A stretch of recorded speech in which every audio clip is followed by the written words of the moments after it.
Hello दोस्तों, आप सभी का स्वागत है मेरे YouTube channel junior Rawat classes पर। और आज हम पढ़ेंगे क्लास 10th का टॉपिक इंट्रोडक्शन टू ट्रिग्नोमेट्री, जो आपके फर्स्ट टर्म में 5 मार्क्स की वेटेज रखता है। ठीक है, तो चलिए वीडियो शुरू करते हैं। तो देखिए, हमारा जो टॉपिक है वो है ट्रिग्नोमेट्रिक रेशियो। ये क्या होता है? It is the ratio of side. तो ट्रिग्नोमेट्री में सबसे पहली बात आप क्या पढ़ते हो? साइड्स का रेशियो पढ़ते हो। ठीक है, वो भी कौन से ट्राइंगल का? राइट ट्राइंगल का। अगर राइट ट्राइंगल की बात की जाए तो राइट ट्राइंगल क्या होता है? राइट ट्राइंगल की बात की जाए तो राइट ट्राइंगल बेसिकली आपका ये होता है जिसमें आपका एक एंगल कितना डिग्री होता है? 90 डिग्री होता है। ठीक, अब यहां पे कोई बात आपको जो ध्यान में रखनी है वो ये है कि अगर आप यहां से ऑब्जर्व कर रहे हैं, दैट मीन्स आप जो एक्यूट एंगल इसमें कंसीडर कर रहे हैं वो ये है, लेट्स से ये थीटा है आपका, तो जो एंगल के सामने वाली चीज होती है इसको कहा जाता है परपेंडिकुलर। एंगल के सामने जो आपकी लेंथ है, ठीक है, उसको कहा जाता है परपेंडिकुलर, और एंगल आपका जिस पर बना है उसको कहा जाता है बेस। और जो ट्राइंगल की लॉन्गेस्ट साइड होती है दैट इज योर हाइपोटेनस। ठीक, अगर आपको याद हो कि आप परपेंडिकुलर को P से डिनोट करते हो, बेस को आप B से डिनोट करते हो, और हाइपोटेनस को आप H से डिनोट करते हो। सबसे पहले आप ये बात नोट करेंगे कि जो थीटा के सामने, थीटा एंगल के सामने जो पाया जाएगा हमेशा वो आपका परपेंडिकुलर होगा। ठीक है, और जो थीटा जिस पर बना है, थीटा जिस पर बना है, ठीक, थीटा एंगल जहां आपने बनाया है वो आपका बेस होगा, और जो लॉन्गेस्ट साइड होगी वो आपकी हर बार की तरह क्या होगी? हाइपोटेनस होगी। अब आपको पता है कि आपने पाइथागोरस नाम का एक थ्योरम पढ़ा है जिसको आप पाइथागोरस थ्योरम कहते हो। क्या होता है पाइथागोरस थ्योरम? तो अगर हम पाइथागोरस थ्योरम की बात करें तो आपका जो पाइथागोरस थ्योरम होता है वो ये कहता है कि हाइपोटेनस का स्क्वायर बेसिकली आपका परपेंडिकुलर का स्क्वायर प्लस बेस के स्क्वायर के बराबर होगा। ये आपकी होती है पाइथागोरस थ्योरम। ठीक है, उम्मीद करता हूं आपको पाइथागोरस थ्योरम और ट्राइंगल क्या है, राइट एंगल ट्राइंगल, वो क्लियर हो गया होगा। ठीक, अब हम क्या करेंगे? ट्रिग्नोमेट्रिक रेशियो कितनी होती है, क्या होती है, उनको पढ़ते हैं। अगर ट्रिग्नोमेट्रिक रेशियो की बात की जाए तो हमारे पास 6 ट्रिग्नोमेट्रिक रेशियो है। पहला साइन, अगर मैंने यहां थीटा एंगल लिया तो ये साइन थीटा। दूसरा कॉस, तीसरा आपका टैन, चौथा आपका सेक, पांचवा आपका कोसेक, और छठा आपका होता है कॉट थीटा। ये आपके 6 क्या हैं? ट्रिग्नोमेट्रिक रेशियो है। अब इनकी वैल्यू क्या होती है उस चीज को समझते हैं। ठीक है, अगर इनकी वैल्यूज की बात की जाए तो देखो, साइन थीटा क्या होता है? साइन थीटा होता है आपका परपेंडिकुलर अपॉन में हाइपोटेनस, और आपका कॉस थीटा क्या होता है? बेस अपॉन में हाइपोटेनस। टैन थीटा क्या होता है? आपका परपेंडिकुलर अपॉन में बेस। कोसेक थीटा क्या होता है? कोसेक थीटा होता है आपका हाइपोटेनस अपॉन में परपेंडिकुलर। कॉस थीटा का उल्टा सेक थीटा जो होता है आपका हाइपोटेनस अपॉन में base. Last cot theta base upon में परपेंडिकुलर।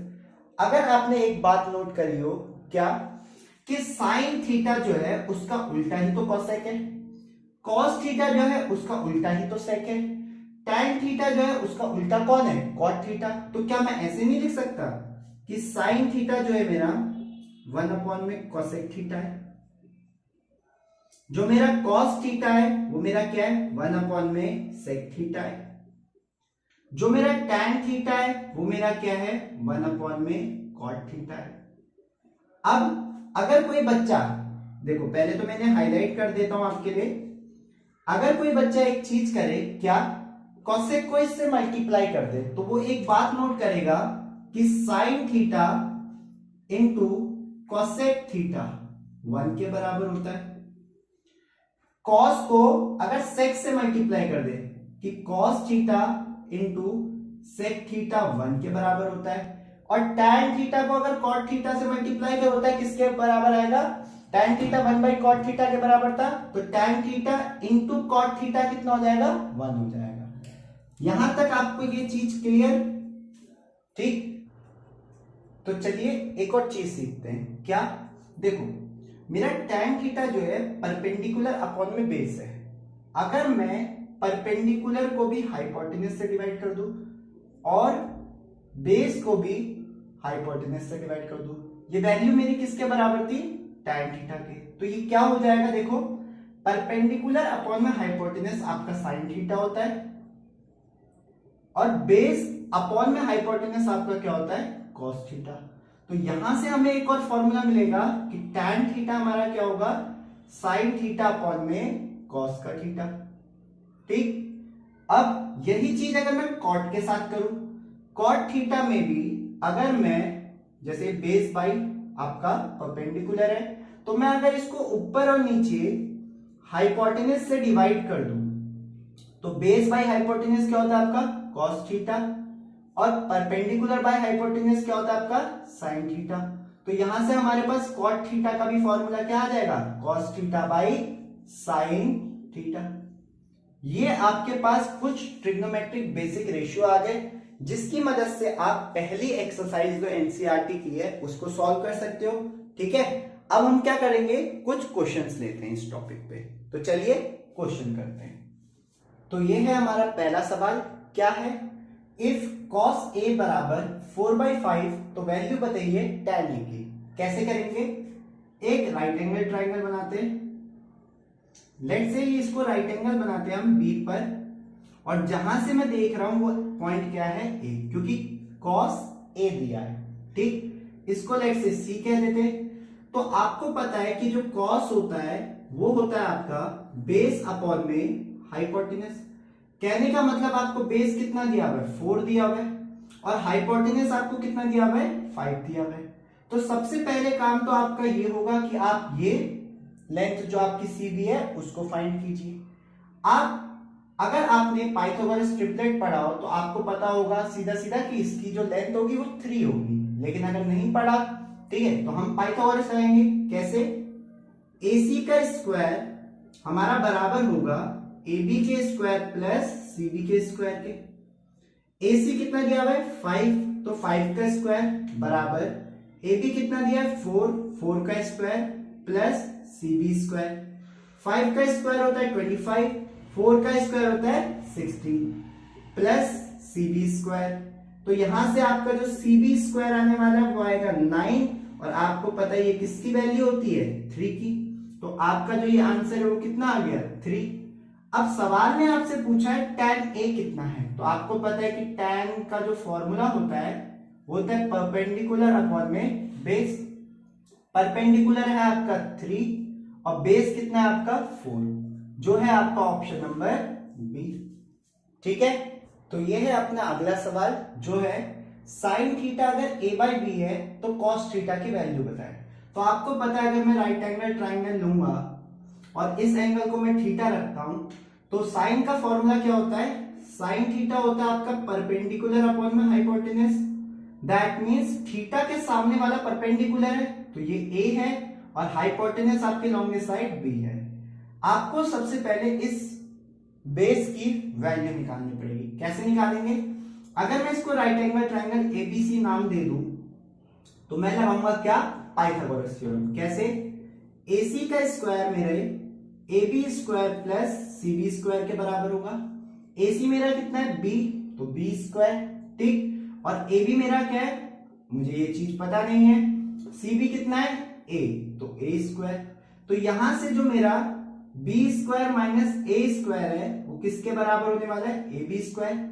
अगर मुझे यहां से स्क्वायर को हटाना है तो मैं क्या करूंगा, दूसरी साइड पे रूट लगा लूंगा। दैट मींस मेरे AB की वैल्यू क्या है, रूट में B square minus A square.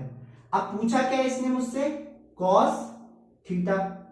Cos theta होता है बेस जो है आपका ए बी अपॉन में हाइपोटेनस जो है आपका ए सी। ए बी की वैल्यू आपने अभी खुद निकाली है, रूट बी स्क्वायर माइनस ए स्क्वायर, और ए सी की वैल्यू आपके पास क्या है, बी है। तो आपका कौन सा ऑप्शन मैच कर रहा है, ऑप्शन नंबर सी। ठीक है, ये है अपना थर्ड क्वेश्चन जो कहता है साइन ए अगर 4/5 है तो इस पूरे टर्म की वैल्यू बताइए। तो आप फिर से क्या करेंगे, राइट एंगल ट्राइंगल लेंगे, एंगल आपका ए पर है, इसको आप बी मान लीजिए, इसको आप सी मान लीजिए। साइन क्या होता है, परपेंडिकुलर अपॉन में हाइपोटेनस। क्योंकि एंगल आप ए से देख रहे हैं तो ए के सामने वाली चीज ही क्या होगी, परपेंडिकुलर, दैट इज 4, और आपकी हाइपोटेनस क्या होगी, 5।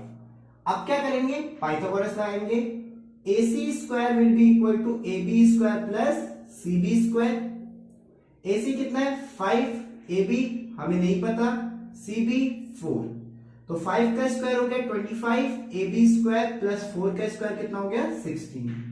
दैट मींस AB स्क्वायर आपका कितना हो गया 9, तो आपके AB की वैल्यू कितनी आ गई 3। आपने जैसे ही AB को 3 लिखा आप इसमें वैल्यू पुटिंग करें, कैसे, 1 माइनस साइन ए की वैल्यू आपको दी है 4/5 अपॉन में 1 बेस अपॉन में हाइपोटेनस मतलब 3/5। एलसीएम लीजिए तो क्या होगा, ऊपर यहां 1 है, आपको 5 से मल्टीप्लाई करना पड़ेगा ऊपर नीचे, यहां पे 1 है, आपको 5 से ऊपर नीचे क्या करना पड़ेगा, मल्टीप्लाई। ऊपर वाला टर्म हो जाएगा आपका 5 माइनस 4 अपॉन में 5, और नीचे वाला टर्म क्या होगा 5 प्लस 3 अपॉन में 5। 5 में से 4 गए 1 अपॉन में 5, 5 प्लस 3 8 अपॉन में 5, 5 से 5 कैंसिल, तो आपका आंसर कितना आ गया 1/8, जो है आपका option number 8। I think and I hope आपको बेसिक ट्रिग्नोमेट्रिक रेशियो का कॉन्सेप्ट समझ में आ गया होगा। ठीक है, अब हम नेक्स्ट वीडियो में ट्रिग्नोमेट्रिक रेशियो की वैल्यूज को पढ़ेंगे। ठीक है, चलिए।